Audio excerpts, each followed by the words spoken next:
Lawrence சாருக்கு இந்த கதை ஃபர்ஸ்ட்டே தெரியும். ஏன்னா வந்து அவருக்கு தான் ஃபர்ஸ்ட்டு ஆரம்பிச்சேன் நானு. இந்த வந்து நான் சொன்னேன் முதல் ஜிகர் தண்டாவே அவர் புகழ் நடிக்கிறதா தண்டா இருந்தது நடிக்க இல்லையா? வந்து நடிக்கலன்னு சொல்ட்டாரு அவரு. அப்புறம் படம் பார்த்துட்டு அவருக்கு அத மிஸ் பண்ணிட்டோன்ற ஃபீல்னால எனக்கு ஃபோன் பண்ணி, நம்ம கண்டிப்பா இன்னொன்னு பண்ணலாம் அப்படின்னோன, இல்ல சார் இறைவின்னு ஒரு ஃபிலிம் பண்ணிட்டுருக்கேன் அப்படின்னோனே, இல்ல அடுத்த படம் நம்ம பண்ணலான்னு சொன்னாரு.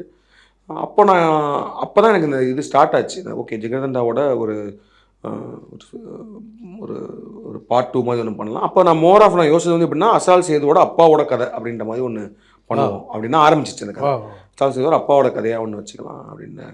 ஏன்னா, அதில வந்து ஒரு டயலாக் இருக்கும். அதில அசால் சேது சொல்லுவாரு, இந்த மாரி அவங்க அப்பா பத்தி, ஃபேமிலிய பத்தி சொல்லுங்க அப்படின்னு சொல்லும்போது, அவர் சொல்லுவாரு, எங்க அப்பா வந்து ஏதோ மில் விபத்துல செத்துட்டாரு. நான் சின்ன வயசுல இருக்கும்போதே.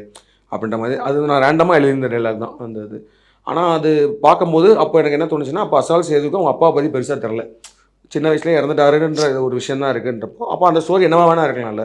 ஸோ அவங்க அப்பாவோட கதைய நம்ம ஒண்ணு சொல்லலாம் அப்படின்னு சொல்லிட்டு தான் அது ஆரம்பிச்சு